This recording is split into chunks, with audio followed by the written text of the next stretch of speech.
Capítulo 3. Muy de mañana Josué y todos los israelitas partieron de Sitín y se dirigieron hacia el río Jordán, pero antes de cruzarlo acamparon a sus orillas. Al cabo de 3 días, los jefes del pueblo recorrieron todo el campamento con la siguiente orden: cuando vean el arca del pacto del Señor su Dios y a los sacerdotes levitas que la llevan, abandonen sus puestos y pónganse en marcha detrás de ella.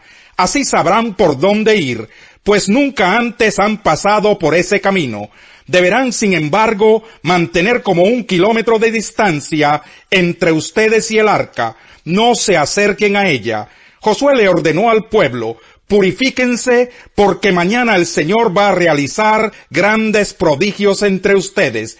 Y a los sacerdotes les dijo: carguen el arca del pacto y pónganse al frente del pueblo.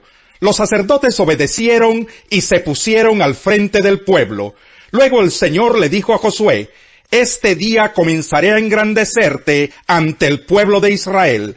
Así sabrán que estoy contigo como estuve con Moisés. Dales la siguiente orden a los sacerdotes que llevan el arca del pacto: cuando lleguen a la orilla del Jordán, deténganse. Entonces Josué les dijo a los israelitas: acérquense y escuchen lo que Dios el Señor tiene que decirles. Y añadió: ahora sabrán que el Dios viviente está en medio de ustedes, y que de seguro expulsará a los cananeos, los hititas, los heveos, los fereceos, los gergeseos, los amorreos y los jebuseos. El arca del pacto, que pertenece al soberano de toda la tierra, cruzará el Jordán al frente de ustedes. Ahora pues, elijan 12 hombres, 1 por cada tribu de Israel. Tan pronto como los sacerdotes que llevan el arca del Señor, soberano de toda la tierra, pongan pie en el Jordán, las aguas dejarán de correr y se detendrán formando un muro.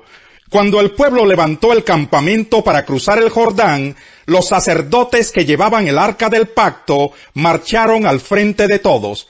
Ahora bien, las aguas del Jordán se desbordan en el tiempo de la cosecha. A pesar de eso, tan pronto como los pies de los sacerdotes que portaban el arca tocaron las aguas, éstas dejaron de fluir y formaron un muro que se veía a la distancia más o menos a la altura del pueblo de Adán, junto a la fortaleza de Zaretán. A la vez, dejaron de correr las aguas que fluían en el mar del Arabá, es decir, el mar muerto, y así el pueblo pudo cruzar hasta quedar frente a Jericó. Por su parte, los sacerdotes que portaban el arca del pacto del Señor permanecieron de pie en terreno seco en medio del Jordán, mientras todo el pueblo de Israel terminaba de cruzar el río por el cauce totalmente seco. Capítulo 4. Cuando todo el pueblo terminó de cruzar el río Jordán, el Señor le dijo a Josué: elijan un hombre de cada una de las 12 tribus de Israel, y ordénenles que tomen 12 piedras del cauce, exactamente del lugar donde los sacerdotes permanecieron de pie. Díganles que las coloquen en el lugar donde hoy pasarán la noche. Entonces Josué reunió a los 12 hombres que había escogido de las 12 tribus, y les dijo: vayan al centro del cauce del río, hasta donde está el arca del Señor su Dios, y cada uno cargue al hombro una piedra. Serán 12 piedras, 1 por cada tribu de Israel, y servirán como señal entre ustedes. En el futuro, cuando sus hijos les pregunten: ¿por qué están estas piedras aquí?, ustedes les responderán: el día en que el arca del pacto del Señor cruzó el Jordán, las aguas del río se dividieron frente a ella. Para nosotros los israelitas, estas piedras que están aquí son un recuerdo permanente de aquella gran hazaña. Los israelitas hicieron lo que Josué les ordenó, según las instrucciones del Señor.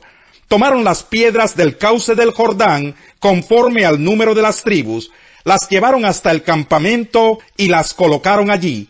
Además, Josué colocó 12 piedras en el cauce del río, donde se detuvieron los sacerdotes que llevaban el arca del pacto. Esas piedras siguen allí hasta el día de hoy. Los sacerdotes que llevaban el arca permanecieron en medio del cauce hasta que los israelitas hicieron todo lo que el Señor le había ordenado a Josué. Todo se hizo según las instrucciones que Josué había recibido de Moisés. El pueblo se apresuró a cruzar el río, y cuando todos lo habían hecho, el arca del Señor y los sacerdotes cruzaron también en presencia del pueblo. Acompañaban al pueblo los guerreros de las tribus de Rubén, Gad y la media tribu de Manasés, según las órdenes que había dado Moisés. Unos 40,000 guerreros armados desfilaron en presencia del Señor y se dirigieron a la planicie de Jericó, listos para la guerra.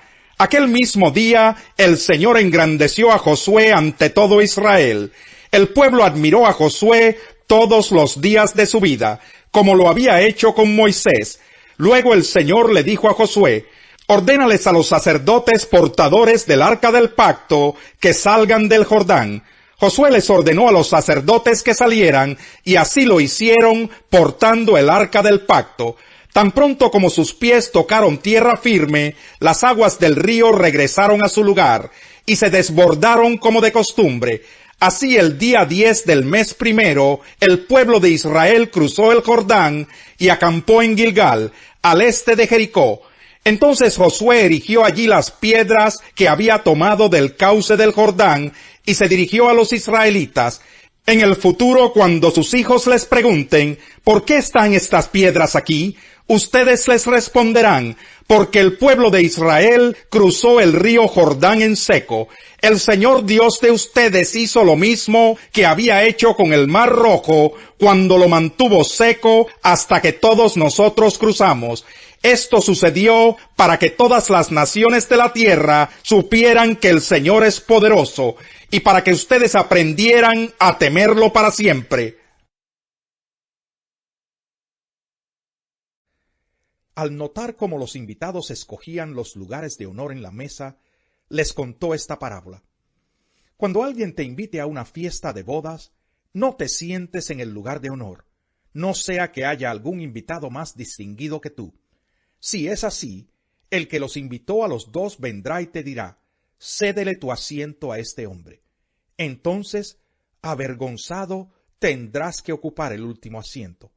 Más bien, cuando te inviten, siéntate en el último lugar, para que cuando venga el que te invitó te diga: amigo, pasa más adelante a un lugar mejor.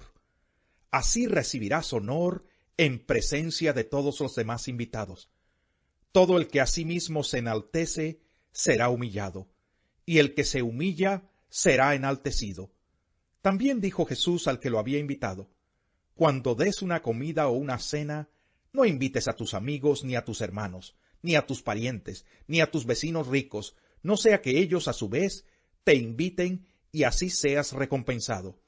Más bien, cuando des un banquete, invita a los pobres, a los inválidos, a los cojos y a los ciegos. Entonces serás dichoso, porque aunque ellos no tienen con qué recompensarte, serás recompensado en la resurrección de los justos. Al oír esto, uno de los que estaban sentados a la mesa con Jesús le dijo: dichoso el que coma en el banquete del reino de Dios. Jesús le contestó: cierto hombre preparó un gran banquete e invitó a muchas personas. A la hora del banquete mandó a su siervo a decirle a los invitados: vengan, porque ya todo está listo. Pero todos, sin excepción, comenzaron a disculparse. El primero le dijo: acabo de comprar un terreno y tengo que ir a verlo. Te ruego que me disculpes. Otro adujo: acabo de comprar 5 yuntas de bueyes y voy a probarlas. Te ruego que me disculpes. Otro alegó: acabo de casarme y por eso no puedo ir. El siervo regresó y le informó de esto a su señor. Entonces el dueño de la casa se enojó y le mandó a su siervo: sal deprisa por las plazas y los callejones del pueblo y trae acá a los pobres, a los inválidos, a los cojos y a los ciegos. Señor, le dijo luego el siervo, ya hice lo que usted me mandó, pero todavía hay lugar. Entonces el Señor le respondió: ve por los caminos y las veredas, y oblígalos a entrar para que se llene mi casa. Les digo que ninguno de aquellos invitados disfrutará de mi banquete.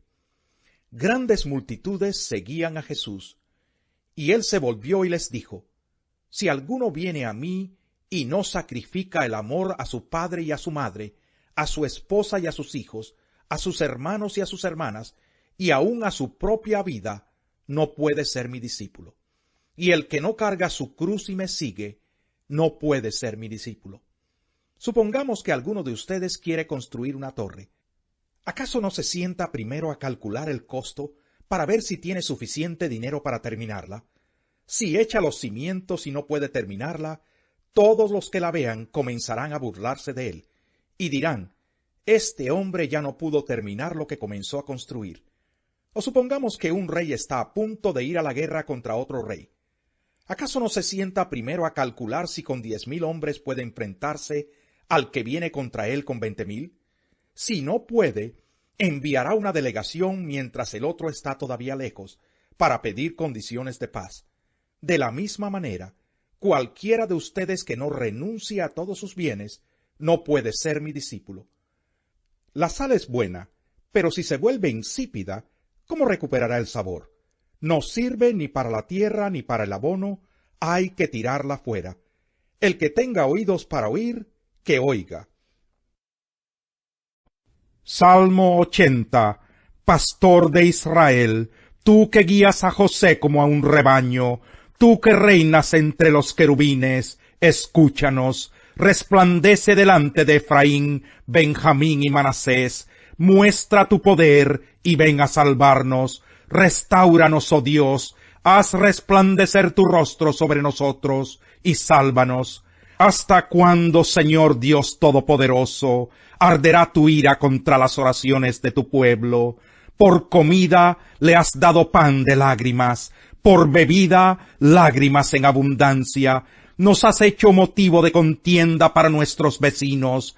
Nuestros enemigos se burlan de nosotros. Restáuranos, oh Dios Todopoderoso. Haz resplandecer tu rostro sobre nosotros y sálvanos. De Egipto trajiste una vid, expulsaste a los pueblos paganos y la plantaste, le limpiaste el terreno, y ella echó raíces y llenó la tierra.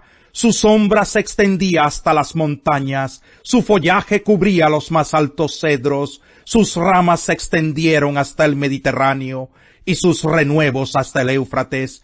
¿Por qué has derribado sus muros?